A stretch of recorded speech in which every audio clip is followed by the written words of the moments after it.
Estimados internautas, saudações. Sejam bem-vindos à edição número 165 do nosso podcast Chá de Coaching e Liderança. Espaço este em que os líderes conectam-se, partilham e juntos crescem. Este programa em formato de podcast inspira-se na metodologia de gestão por competências chá. C de conhecimento, H de habilidade e A de atitudes. Por esta via, convidamos líderes moçambicanos que se destacam nas mais diversas esferas de atividade produtiva para, na primeira pessoa, transmitirem suas narrativas de liderança, dando a saber que conhecimentos teóricos é que adquiriram ao longo da sua trajetória, que conhecimentos práticos em forma de técnicas, ferramentas é que complementaram aquele conhecimento teórico e que atitudes em forma de ser, estar, comportamento, caráter, fazem da sua marca comunicacional para acomodar tanto o conhecimento teórico bem como o prático. Constitui em si nossa ambição contribuir para o desenvolvimento de uma comunidade moçambicana de líderes que sejam conscientes, responsáveis e empáticos. Conscientes que possuem um conhecimento relevante para a liderança, mas também conscientes que são líderes. Responsáveis e urbanizados serem praticantes de boas práticas para liderarem pelo exemplo. E líderes sejam conscientes, por um lado, empáticos, por um lado com as causas que defendem, mas também líderes sejam empáticos uns com os outros. A técnica que nós privilegiamos é a comunicação, porque entendemos que essa é uma das principais ferramentas da liderança, através da qual os líderes transmitem as suas ideias de uma forma simples, compreensível e fluida, para que seus seguidores possam não só compreender, mas também apropriarem dessa mesma causa, de forma que quando o líder se tornar dispensável, esta causa possa ser posticipada para a atual e futuras gerações. Temos como líder convidado para a edição de hoje Egas Daniel, economista, docente universitário e pastor. Bem-vindo ao nosso podcast, Egas Daniel. Muito obrigado. Cumprimento a todos que estão a nos acompanhar. Agradeço pelo convite e parabenizo-lhe pela iniciativa. É um prazer enorme estar aqui. É um privilégio, na verdade, é uma honra poder estar aqui e partilhar a minha experiência sobre a temática em causa. Excelente. Gostava de começar esta conversa estando mesmo em frente de uma pessoa que, pela sua descrição, vê-se que percebe-se que o elemento central que associa esta apresentação, esta descrição do perfil, tem a parte do ensino, a parte da formação do homem. Gostava de perceber como é que o Egas, que características intrínsecas pessoais possui que o tornam uma pessoa apta a poder transmitir o conhecimento, participar no desenvolvimento humano das pessoas. Bom, na verdade, para mim, uma das coisas que me dá esta aptidão para poder ensinar é estar relacionado muitas vezes à diferença que este ensinamento faz para quem o recebe. Então, tive uma infância caracterizada por dificuldades financeiras, cuja forma para ultrapassar foi, por exemplo, dando explicações sobre as matérias que eu ia aprendendo na escola. Então, praticamente desde 8ª, 9ª, 10ª classe, eu dava explicação sempre para as classes anteriores ou para a mesma classe. Então, desde muito cedo, fui percebendo o prazer de alguém dizer que já entende a matéria que durante todo o ano não entendeu, para eu poder fazer exame. Então, fui percebendo a diferença que faz em alguém passar de classe, entender determinada matéria. Na altura, dava explicação sobre química, matemática, física, disciplinas mais práticas. E aquilo foi crescendo e desenvolvendo em mim, provavelmente até aperfeiçoando esta habilidade, de tal sorte que era inevitável que na minha carreira profissional elementos que tivessem que ver com o ensino fossem se destacar e fossem de facto me tornar um profissional com diferentes descrições, mas cujo elemento diferenciador seja o ensino, a explicação, que impacta, que transforma, que muda e que faz diferença nas pessoas que recebem e que ouvem. Tanto que hoje a minha descrição, essencialmente, mesmo como economista, muito do que recebo como feedback é o que as pessoas percebem como sendo a diferença, o despertar e o conhecimento que adquirem, mesmo que o programa, por exemplo, que eu participo na televisão, seja meramente técnico. Então, a capacidade de transformar elementos complexos em simples, a capacidade de transformar explicações técnicas relativamente complexas em elementos compreensíveis e úteis para que alguém, com base naquela informação, tome uma decisão e depois me dá um feedback de que, olha, por causa daquilo que disseste naquele dia que eu não entendia antes, passei a tomar esta decisão e fez diferença. Por causa daquela formação que participei, hoje tenho este e aquele resultado. Para mim, este feedback que vai se acumulando cada vez mais ao longo do tempo, acaba sendo o motor e o combustível necessário para que não somente continue fazendo o que estou a fazer, mas aperfeiçoe em termos de habilidade para que gere mais impacto para as pessoas que de facto se beneficiam disso. Excelente. E o que é que dá mais gozo ao EGAS? Pode até ser difícil se tiver que elencar destas 3 ou outras que não mencionou, mas atualmente qual é talvez aquela que sente que pode ser talvez uma vocação, um chamado e que lhe dá mais gozo de partilhar? Bom, eu acho que uma dos diferentes elementos que eu faço, um dos elementos que o feedback e o resultado traz maior sensação de talvez de alegria e de plenitude e de paz, sobretudo, é a parte do chamado para apacentar e para apacentar e, sobretudo, para ensinar a palavra de Deus. Porque em todas as outras áreas, as pessoas são transformadas, são mudadas. Por exemplo, eu posso aconselhar alguém como lidar com as suas dívidas, como é que pode sobressair da dívida, como é que pode estruturar as suas finanças para poder minimizar a necessidade de fazer dívida, como pode melhor gerir a sua despesa. E também ajudar as empresas na perspectiva delas poderem fazer análise do contexto macroeconômico e tomarem decisões estratégicas para se alinharem às tendências econômicas globais. Tudo isso muda, as empresas passam a ter melhores resultados e tal, mas onde eu sinto uma grande diferença do ponto de vista de feedback, em termos de retorno ou retroalimentação das pessoas que são tocadas e transformadas, acho que é na parte espiritual, porque aí toca em todos os aspectos da vida. Diferente de alguém que eu expliquei como é que pode melhorar, por exemplo, a sua gestão das finanças pessoais e a pessoa passa a ter uma vida melhor no contexto da gestão financeira pessoal, na componente espiritual a pessoa é tocada em tudo. Quer dizer, todos os elementos fazem parte do pacote e o testemunho e o feedback é maior. A pessoa é tocada, é transformada primeiro na sua forma de ser, nas suas atitudes, passa a desenvolver uma nova forma de viver e olhar para as coisas. E esses elementos de transformação espiritual acabam tocando as diferentes áreas que talvez não consigo tocar como economista. Talvez como economista não consigo entrar noutras áreas que afetam a pessoa. Por exemplo, pode ser que os problemas financeiros que a pessoa tem estejam relacionados com algum comportamento que do ponto de vista espiritual lhe leva a ter aqueles problemas financeiros.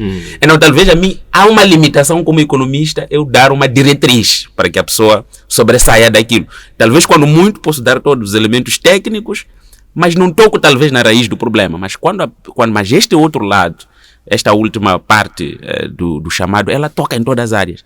E eu acho que é aí onde acaba havendo maior satisfação, porque a pessoa começa a dizer, olha, a minha atitude em relação a determinadas coisas mudou, a minha atitude em relação ao dinheiro mudou, a minha atitude em relação à escola mudou, a minha atitude em relação ao trabalho mudou. Então todas as áreas da pessoa são afetadas.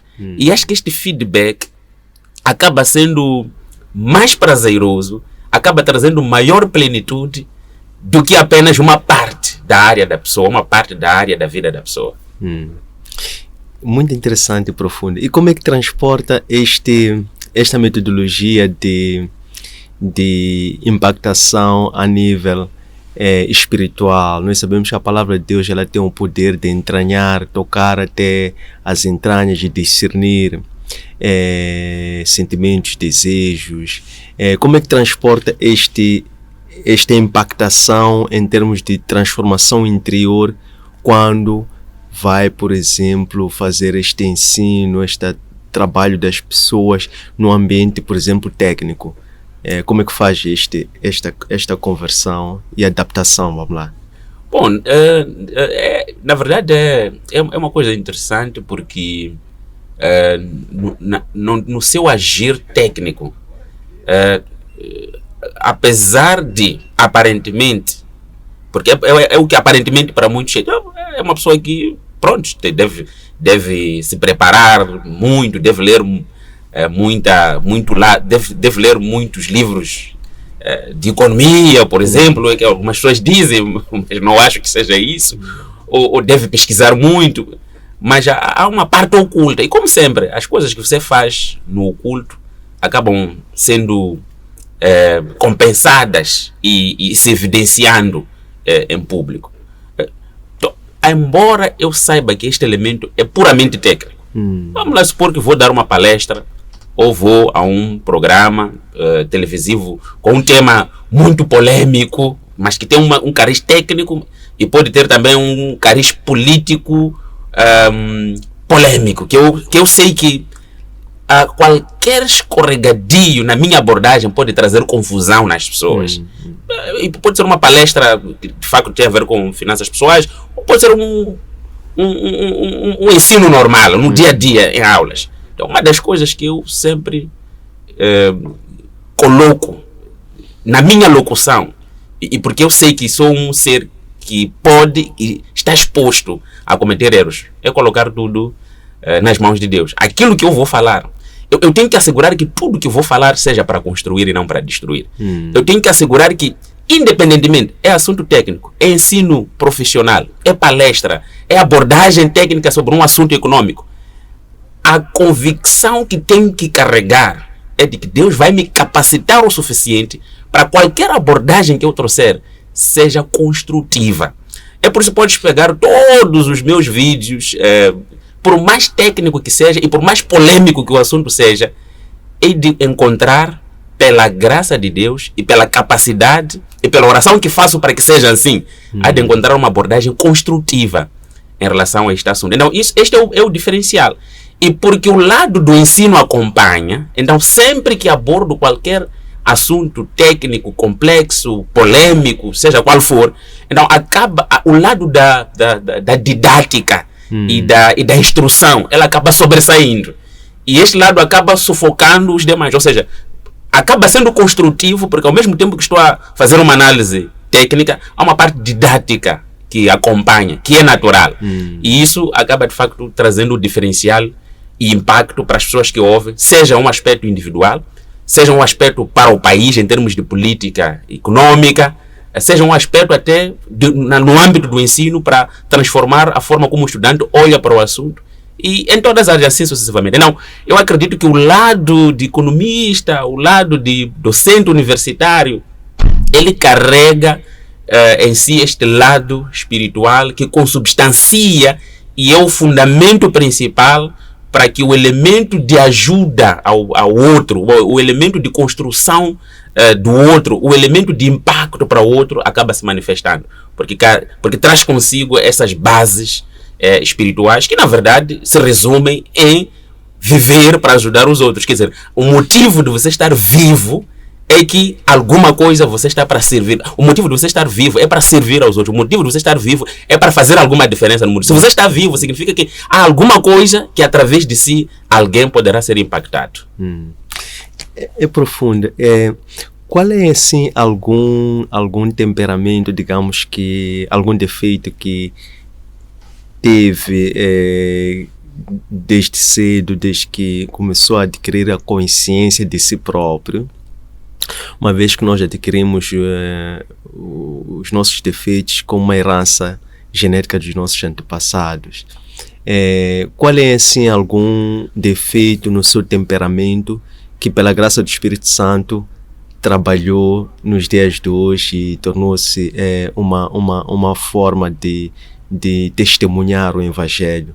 Se, por exemplo, nós sabemos que, por um lado, temos os nossos defeitos, depois também, por exemplo, a academia, ela atua numa certa atmosfera em que, eventualmente, ali há um apego ao saber e ao debate calórico, e como é que depois, de que forma é que, eventualmente, não se deixou corromper com isso, e como é que a graça do Espírito Santo fez com que, eventualmente, esse outro temperamento tenha agora, seja um testemunho da sua conversão para os outros? Uau, é muito interessante porque eu sempre achei que, e continuo achando que a escola é um determinante importante. Então, sempre olhei para mim como não tendo nenhuma outra saída para dar certo se não me aplicasse academicamente e profissionalmente. Tanto que atingir resultados extraordinários na academia, não me lembro de nenhum curso que tenha feito a qualquer nível, licenciatura, mestrado, em que não tenha tido o melhor resultado na turma que eu fiz parte, e os prêmios resultantes nisso aí. O que significa que em algum momento eu sentia que esta era a chave. E de facto é a chave. Sim. Entretanto, tive uma experiência quando terminei a minha licenciatura, em que aí o certificado, a defesa foi com 18 valores, então achava que pronto, é possível, o mercado está aberto para mim, e uma das coisas que eu queria fazer era dar aulas. É incrível que dar aulas foi um bichinho que sempre me incomodou. Então eu fui para diferentes instituições bater as portas e adiantava o certificado como um elemento que assegurava que de facto iam me receber para dar aulas. O que acontecia é que as pessoas vinham às notas, 18, 19, ok, mas não temos espaço para si. Então, aquilo foi um choque. Fui me apercebendo que, afinal de contas, os resultados extraordinários da faculdade não eram totalmente um elemento dado para você ter acesso às oportunidades no mercado de trabalho. Atenção que não estou a desincentivar a pessoa a não ter boas notas. Sim. Tanto que continuo mantendo a tese de que é preciso se aplicar o máximo possível e ter a máxima excelência na academia. Mas tive, por experiência própria, a prova de que não era suficiente. E qual era o defeito que acompanhava este não ser suficiente? Era a timidez. Era a falta de abertura, era a falta de comunicação com os outros, era a falta de sociabilidade. Não sei como é que pode-se chamar isso em termos psicológicos, mas já estar no meu canto. Ok, fiz resultados, fazia teste e tudo mais, podia ter resultados extraordinários. É um certo nível de fechamento. Isso é que eu percebi que, de facto, bloqueava um certo potencial que podia fazer diferença sobre os resultados extraordinários. Então, quando começo a tornar-me mais forte em seguir a Cristo, timidez não é tolerável. Significa, se você acredita que a pessoa é salva através de confessar que Jesus Cristo é seu Senhor, seu Salvador pessoal, e acreditar no seu coração, e você tem isso como propósito, significa que tens que falar para os outros. Tens que ter abertura para falar para uma outra pessoa sobre isso. E se você é tímido, não vai fazer nada. Quando dizem ir a todo mundo e pregar o evangelho, significa que se você for tímido, não terá como cumprir com este propósito. Se você acreditar que é uma grande ajuda alguém ouvir a palavra de Deus, na timidez não tens como fazer isso. Então, de certa forma, fui desafiado a mim mesmo a deixar parte do meu temperamento. Não sei se faz parte do temperamento, mas acho que talvez fizesse parte do temperamento.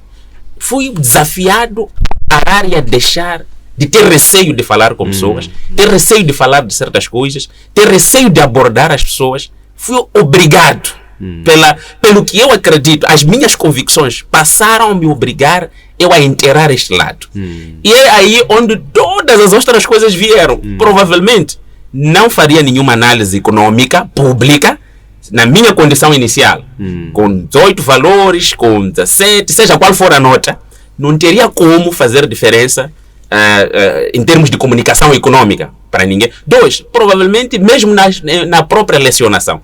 Não sei, talvez à medida que eu dava o certificado as pessoas viam boas notas. Tem boas notas, mas não pode explicar. Talvez a minha forma de me apresentar não dava a convicção de que esta aqui pode de facto formar pessoas.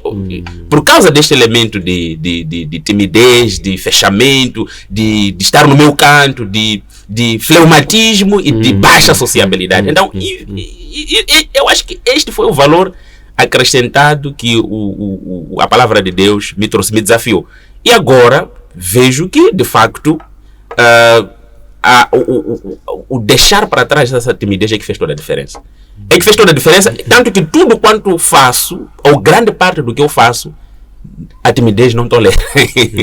Então, isso acabou acrescentando valor em tudo. Acrescentou valor como economista, que agora fala, explica, ensina e provoca, faz com que haja diferença nas pessoas que ouvem. Acaba sendo docente que explica, ensina e muda a vida das pessoas, muda a dimensão, muda a forma de ser e muda até as convicções dos próprios estudantes para serem melhores versões de si mesmo. E agora uma pessoa que fala, explica e ensina a palavra de Deus para fazer diferença na vida das pessoas. Significa ultrapassar este desafio, esta fraqueza, este defeito, foi a chave para maximizar o potencial que estava lá, escondido, oculto e fechado, que até podia ter bom desempenho acadêmico, mas não tinha como se expressar e maximizar esse impacto para ajudar os demais. Formidável. Olhando para a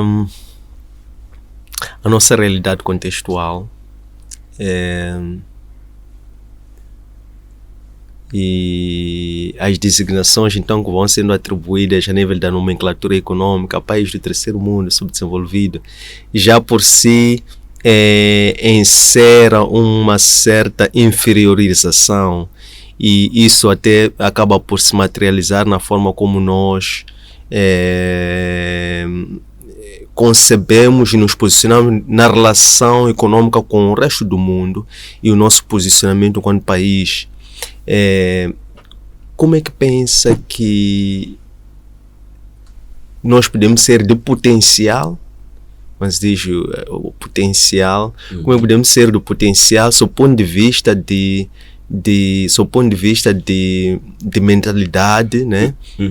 Como diz, que traz este elemento de preparação, de formação, de transmissão para o aperfeiçoamento do caráter das pessoas.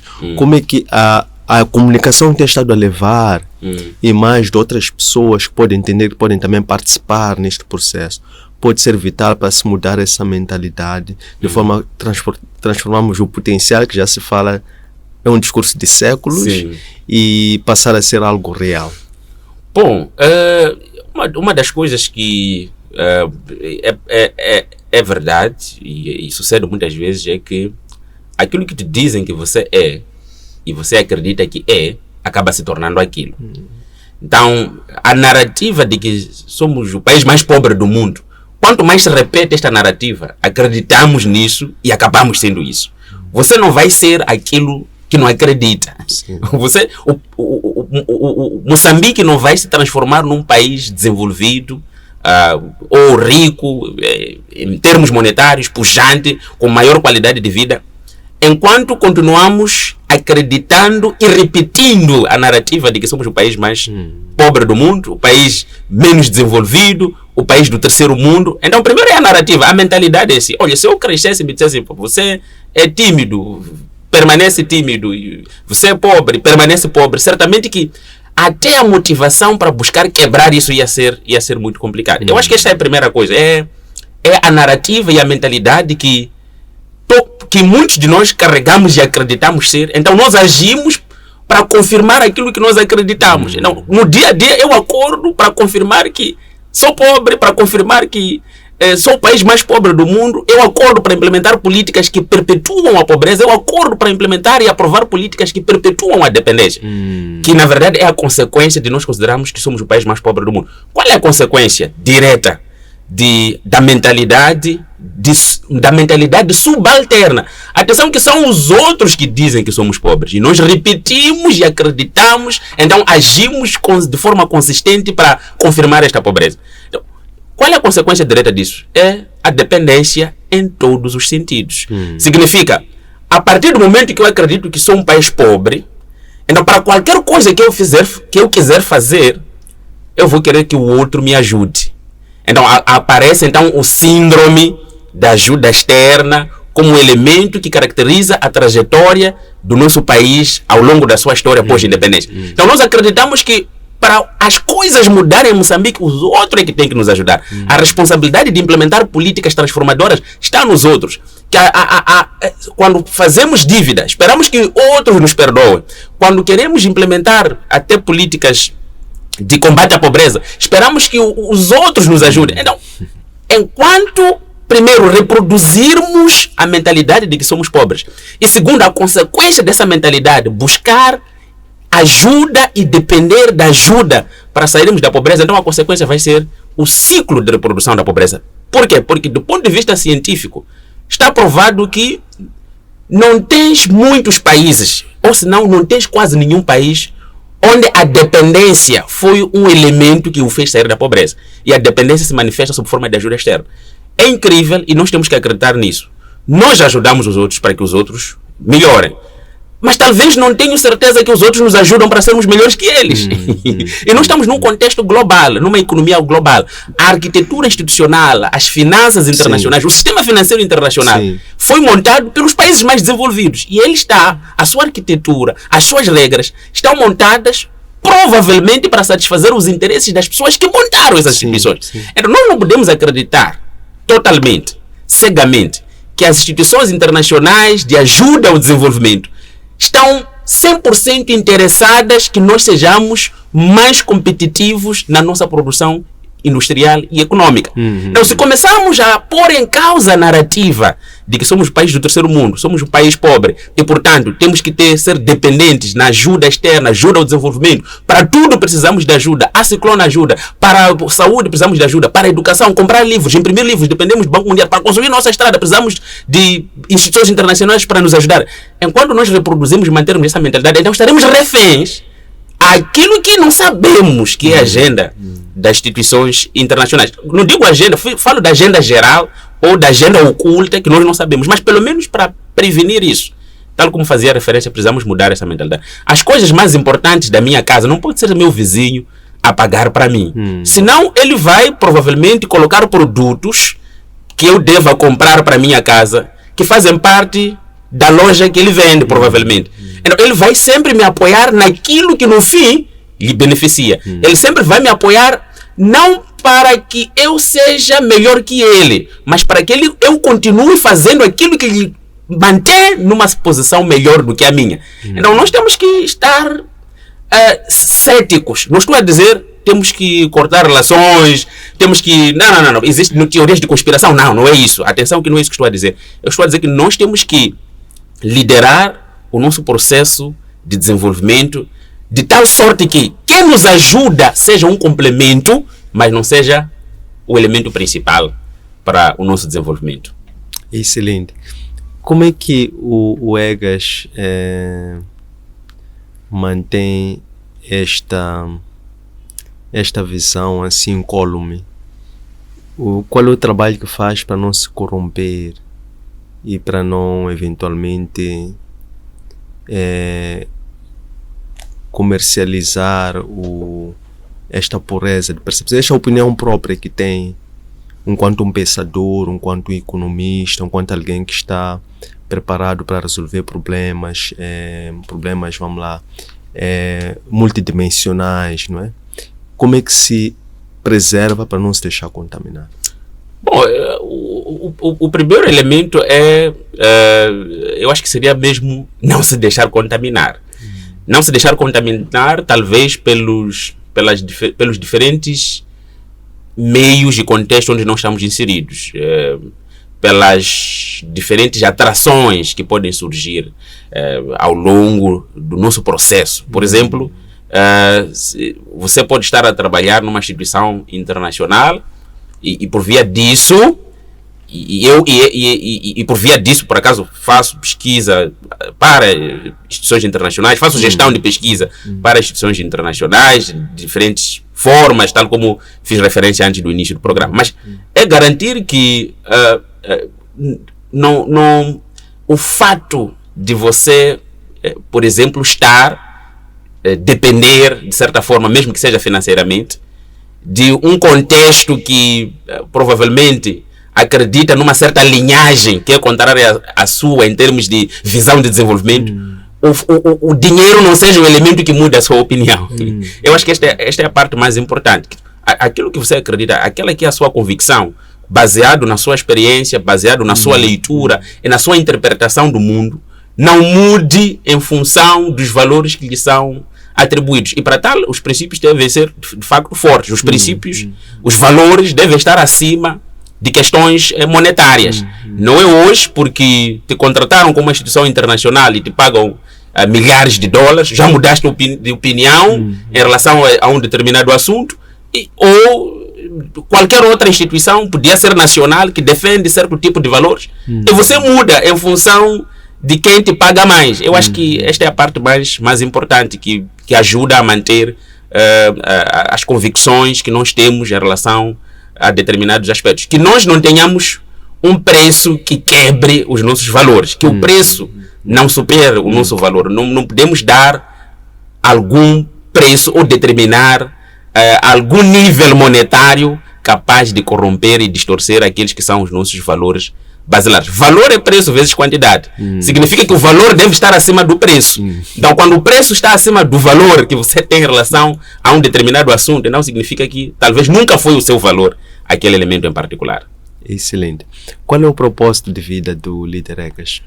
Bom, a questão do propósito é interessante porque quando terminei a faculdade, na licenciatura em economia e comecei a trabalhar e tal, chegou a uma fase na minha vida que eu andava muito reflexivo, estava a refletir muito sobre... eu estava frustrado, na verdade, com o fato de ter que acordar, ir trabalhar, receber e depois disso comer, depois no dia seguinte mesma coisa, estar nesse ciclo e depois, casar, ter filhos e morrer e desaparecer. Quer dizer, foi uma fase que eu não estava a me conformar com esta rotina. Não estava a ser suficiente para mim, que vim para o mundo apenas para fazer isso, tal como tivemos a definição da natureza, acho que na terceira classe, que é nascer, crescer, reproduzir, viver, reproduzir, depois morrer. Então, a partir daí, essa frustração, na verdade, é que depois foi o gatilho para me aproximar da palavra de Deus. Porque, por não estar conformado com o comum, tinha que haver algo extraordinário que motivasse todo o esforço que fazia e iria fazer, que estou a fazer do ponto de vista profissional, acadêmico e espiritual. Então, foi aí que eu notei que se definir-se o meu propósito como usar as minhas habilidades ou os meus talentos, aperfeiçoá-los para fazer diferença ou ajudar os outros na componente espiritual, acadêmica e profissional, isso ia dar valor a cada dia da minha vida. Então, eu acho que isso mudou completamente a forma como eu passei a encarar as coisas. Mudou completamente até a forma como eu busco o dinheiro. Não acredito que nós corremos diretamente atrás do dinheiro. A partir do momento que eu me apercebi, a partir do momento que eu redefini, ou pelo menos passei a ter consciência do que era o combustível para eu fazer o que eu faço. Eu disse que não, parece que... E é verdade, quando o seu propósito é pelos outros, quando a sua vida é pelos outros, quando o seu esforço é para os outros, quando o seu esforço é fazer com que o outro seja melhor, que o outro desperte o seu potencial, quer mudar a vida do outro, quer resolver os problemas dos outros, sejam da dimensão espiritual, da dimensão acadêmica, da dimensão profissional, da dimensão financeira, enquanto o seu propósito for esse, não somente você tem maior prazer nisso, e isso dá valor à sua existência, como também o dinheiro automaticamente vem até si. Automaticamente. É como você diz, olha, é como você definir que o seu propósito é ajudar os outros, é resolver o problema dos outros e, consequentemente, a natureza te dar meios para você fazer isso. E estes meios, se você pretende ajudar os outros, significa que você tem que se ajudar a si mesmo primeiro. Então, se você define um propósito se você se define como um caminho através da qual os outros serão transformados e impactados, significa que Deus propriamente ele vai te dar os meios necessários para você fazer isso. Esta foi a grande descoberta que eu tive. Significa, se o meu propósito é transformar, por exemplo, a vida financeira de alguém, então não há como a minha vida financeira não estar transformada. Se o meu propósito é ajudar espiritualmente alguém, então não há como eu espiritualmente não estar num nível que me permite poder ajudar outra pessoa. Então pode dar-se o caso de uma semana eu não ter a vontade, por exemplo, de ler a Bíblia. Vamos lá supor que seja um dos elementos essenciais. Eu não ter vontade de ler a Bíblia. Vamos supor que seja um dos elementos que nos ajuda espiritualmente. É ler a Bíblia, orar, meditar e por aí em diante. Por mais que não tenha vontade de fazer isso naquele período de tempo em particular, mas porque eu sei que eu tenho umas 5, 10, 15, 30 pessoas para as quais tenho que ministrar naquela semana, automaticamente seria obrigado a ler, porque eu sei que tenho pessoas que dependem de mim, precisam ouvir alguma palavra de esperança, precisam ouvir alguma palavra de transformação, alguma palavra de mudança, mas só por causa disso eu seria obrigado, por exemplo, a manter este lado de leitura bíblica. Não, o que eu estou a tentar dizer é o seguinte: se você define bem o seu propósito, algumas coisas você não corre atrás delas, e uma dessas coisas é dinheiro, uma dessas coisas é honra, uma dessas coisas é riqueza. As pessoas correm diretamente atrás das riquezas, mas na verdade você corre atrás daquilo que atrai riqueza. E o que atrai riqueza? É ajudar os outros. Excelente. Como é que lida com os fariseus, digamos que os acadêmicos universitários, que é também um dos espaços que ocupa e tem feito muito bem? Quando falo fariseus, digo a classe acadêmica, o corpo docente que eventualmente usa o conhecimento e a posição para se superiorizar. Quando leva esta forma de ser e de estar, como é que lida com as perseguições que sofre, entre aspas, por esta classe dos colegas? Uau, é uma boa pergunta, porque uma das coisas que facilmente pode acusar alguém que é um ministro, por exemplo, de evangelho, é de que ele, pronto, depende daquilo, ou faz aquilo por dinheiro, ou faz aquilo por fama, ou faz aquilo como o único meio de vida. Aquela construção social que foi se fazendo e que vem sendo feita hoje em dia, de que você só serve a Deus, muitos servem a Deus para buscar ganhos pessoais. Então, um dos elementos que ajuda a blindar este lado é que, se for na academia, vou buscar a excelência na academia.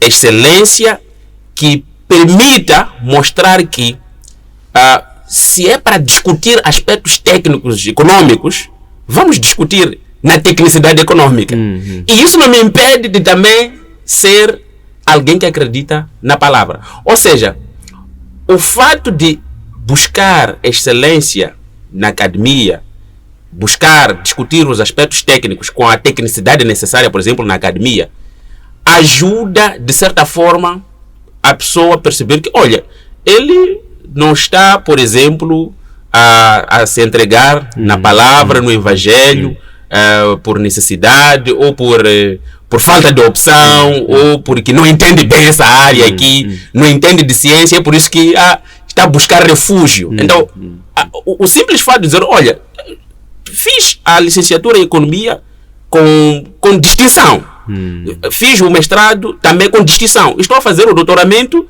também da melhor forma possível. E não significa que estamos juntos nesse lado da academia. Só que eu tenho um lado a mais que você também pode se beneficiar dele. Não vou buscar de argumentos, por exemplo, não vou fugir da responsabilidade técnica acadêmica e me esconder, entre aspas, como se fosse me esconder ou me refugiar, entre aspas, no lado, por exemplo, da palavra de Deus, para poder lidar e explicar um fenômeno econômico. Se for para explicar tecnicamente, embora às vezes eu sei que isto aqui tem uma razão espiritual, é por isso que eu disse quando estava a iniciar o programa, há pessoas que vêm me apresentar um problema, eu vejo que esse problema é espiritual, mas a ciência econômica tem uma forma de explicar, faz isto, faz aquilo.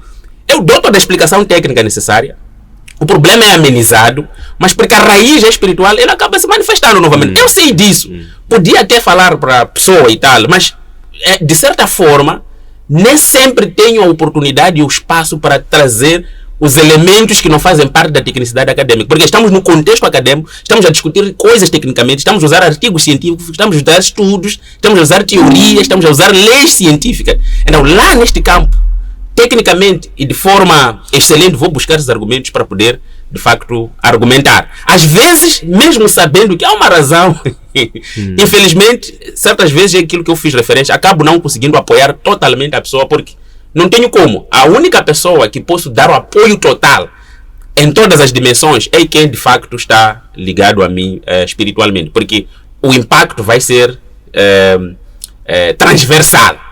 Mas se você me procurou por causa de economia, então vamos discutir economia.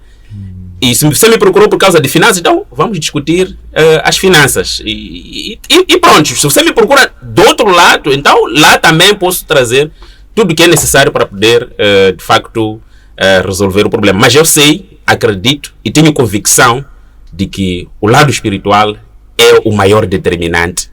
Pese embora entenda, ajude, use, explique, fundamente e gere impacto do lado técnico, econômico e financeiro. Muito bem. Por fim, queríamos aprender do líder Egas como é que se prepara no seu espaço particular privado antes de se juntar às suas equipes. Uma preparação para poder se aprimorar do seu ponto de vista mental, emocional, físico e espiritual. Bom, uma das coisas que, primeiro, e acho que é óbvio da conversa que estamos a ter, é que deixo tudo mesmo nas mãos de Deus. Naturalmente que o fato de fazer isso não tira a responsabilidade de preparar o pessoal. Aquilo que eu disse, há certas, muitas vezes, as coisas mais complexas, eu faço todo o preparo técnico necessário para poder ter a melhor performance dentro das minhas capacidades. Vamos lá supor que tem, mais uma vez, tem uma palestra, tem um assunto extremamente delicado por tratar, vou levar horas e horas preparando. Aliás, uma das coisas que até geralmente acontece é que quando me convidam para um programa sobre economia, sem muita antecedência, muitas vezes eu digo, não estou preparado, não me preparei e não tenho tempo para poder me preparar para este assunto em particular.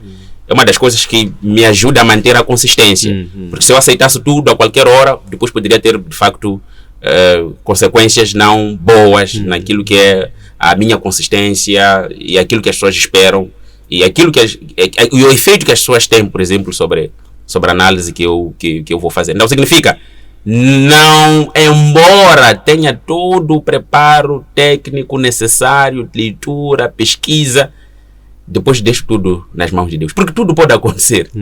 Tudo pode acontecer. Dois, também não deixo o fato de eu dizer que tudo está nas mãos de Deus, não retiro a minha responsabilidade sobre isso. Estou para ir falar sobre um determinado assunto, eu estou nas mãos de Deus, estou a ir assim mesmo, está tudo nas mãos de Deus, não vai acontecer nada. Eu mesmo quero fazer uma prova, um teste e dizer que é para fazer vigília toda noite para ir fazer um teste de matemática e pensar que vai fazer bem um teste. Não é verdade. A vigília que você tinha que fazer é fazer vigília estudando, resolvendo exercícios práticos para dia seguinte ir fazer o teste. Agora, se você passa toda a noite a orar, não, Deus nas mãos de Deus, Deus nas mãos de Deus, Deus me ajuda no teste de matemática amanhã, irás fazer o teste e de facto vais chumbar e vais culpar a Deus. Agora, a coisa mais importante é isso, combinar os dois lados. Eu acho que é o melhor preparo de todos. Deus, porque sempre controla as circunstâncias que nós não prevemos. Nós não temos controle sobre tudo. Sempre existe um fator de risco, um fator de desvio.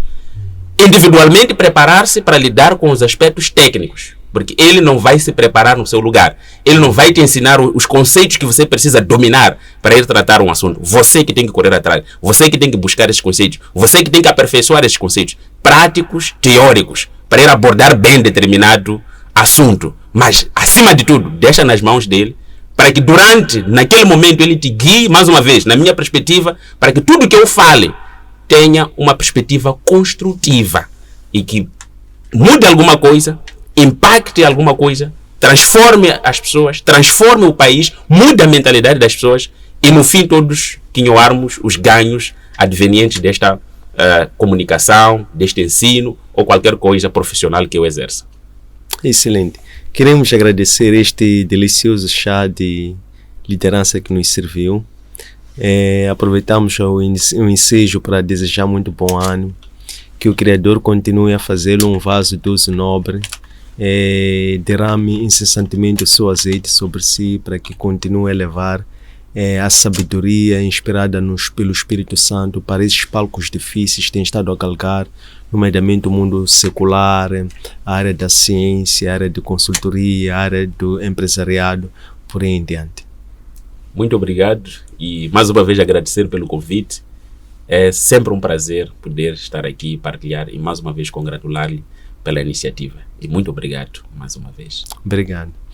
Estes conteúdos encontram nossos arquivos digitais, nossas páginas de Facebook, de Instagram e de YouTube, Antônio Sende LDA, no nosso aplicativo para plataformas Android, Elo App, e no nosso webpage www.academiaservo.com. Espero que gostem, um abraço de luz e até breve.